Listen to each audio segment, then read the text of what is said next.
Hallo und willkommen in meiner Schmiede. Der April stand stark im Zeichen der Infanterie. Insgesamt sind 12 Imperiumssoldaten fertig geworden und bei allen habe ich wieder die gleiche Vorgehensweise gewählt, wie ich das auch schon bei denen im März gemacht habe. Alle bekommen die gleichen Farben und dann werden sie damit bemalt, nur in unterschiedlichen Kombinationen.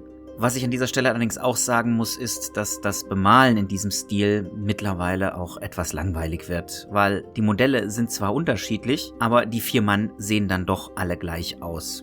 Ich habe schon ein wenig Abhilfe geschaffen, indem ich eine dritte Farbe mit eingebaut habe und damit werde ich auch weitermachen, weil es so etwas Abwechslung bringt. Denn den wirklichen Effekt hat das Bemalen erst, wenn die Modelle dann alle in unterschiedlichen Einheiten sind und dann alle wie Individualfiguren wirken, was sie ja eigentlich auch sind. Theoretisch könnte ich ja aber auch umschwenken und meine Imperiumssoldaten ganz klassisch in Uniform stecken. Aber das möchte ich nicht, weil das Ganze ja mal als eine Söldnerarmee angefangen hat, also auch eigentlich eine Landsknechtsarmee, die ich dann ja auch für Pike-and-Shot-Systeme benutzen kann, wie Pike-and-Shot von Warlord Games. An die habe ich mich bisher aber noch nicht herangetraut, weil ich einfach keinen Spielpartner dafür habe. Und ich möchte nicht noch ein Regelwerk im Schrank stehen haben, das kaum benutzt wird. Die nächsten Infanteristen sind für meine Bretonen. Die habe ich auf eine ähnliche Weise angemalt wie die Landsknechte für das Imperium und einfach immer die gleiche Farbe benutzt, nur an anderen Stellen. Das geht dann zwar auch etwas schneller, aber ist immer noch aufwendiger als die Landsknechte. Statt 1 oder 2 braunen Tönen sind hier dann eben 3 oder 4 zum Einsatz gekommen und dazu die entsprechenden Washes. Die Ausrüstung der bretonischen Landsknechte ist schließlich aus allem zusammengestellt, was die Waffenkammer des jeweiligen Herrn hergibt. Da hat dann eben nicht jeder Krieger einen Waffenrock in den Farben seines Herrn, sondern vielleicht nur eine Gugel. Oder der Rock hat eine Borte in den entsprechenden Farben. Vielleicht hat er aber auch einfach nur einen Schild.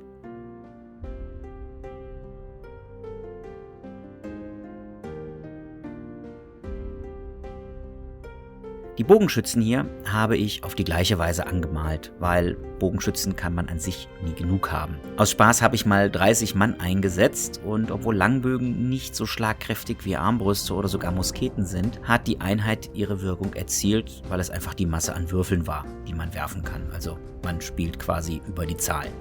Bei den Modellen hier habe ich mich dann mehr an der Heraldik des Herrn der Bogenschützen orientiert und dessen Farben verwendet, aber immer noch versucht, ein unterschiedliches Aussehen zu haben, weil eine mittelalterliche Armee nun mal keine Uniformen hatte und diese sich erst im 18. Jahrhundert endgültig durchgesetzt hatten.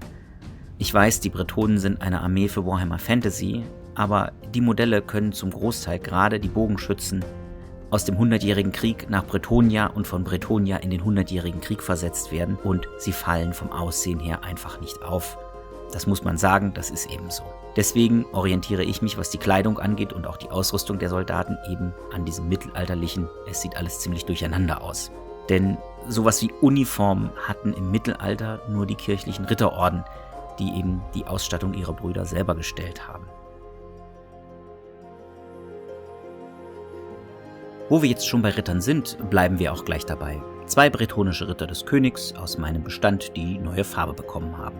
Ich habe damals, als die Kunststoff-Bretonen neu waren, Anfang der 2000er, ein großes Regiment Ritter des Königs in dunkelrot und dunkelblau, beziehungsweise auch in gelb und rot bemalt. Damals fand ich das ziemlich gut, weil es schneller ging. Das gefällt mir jetzt natürlich nicht mehr und die Jungs kriegen Schritt für Schritt neue Farben. Diesmal natürlich wieder alle klassisch unterschiedlich. Bei einem bin ich dem klassisch blau-roten Schema treu geblieben, das ich verwendet hatte. Ich habe aber diesen gelben Turm hinzugefügt, weil es lockert das Ganze einfach auf.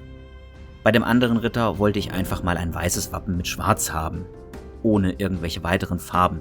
Da bot sich dann als Wappentier eben ein Pferd an, denn der Pferdekopf lässt sich immer relativ einfach malen. Dank meiner Rohirrim habe ich auch einiges Erfahrung darin, die Dinger zu malen. Wenn man da erstmal den Dreh raus hat, dann geht das wirklich relativ einfach. Man muss halt üben, bis man an einen gewissen Punkt kommt, dass man selber sagt, jetzt gefällt's mir. Aber Wappenmalen macht wirklich Spaß und ich kann es jedem nur empfehlen, probiert's mal aus. Die ersten, das sage ich auch ganz ehrlich, das ist bei mir auch so, die sehen noch nicht so pralle aus, die sind nicht so hübsch. Aber mit jedem Wappen, das man selber malt, wird's besser und irgendwann probiert man dann die schwierigen Sachen aus und sieht auf einmal, ja gut, das erste Mal hat das jetzt ein bisschen merkwürdig ausgesehen, aber der zweite und der dritte, die sehen schon besser aus. Das Wichtigste dabei ist einfach, dass man es ausprobiert und einfach mal macht. Natürlich sieht ein Deagle immer perfekt und super toll aus, aber von der anderen Seite her, es ist halt eure eigene Arbeit, die ihr reingesteckt habt, und das ist eben was ganz anderes, wenn man das Wappen selber malt auf dem Schild. Ja, die ersten sehen nicht so toll aus, aber das nächste, es wird immer besser. Einfach weitermachen und ausprobieren.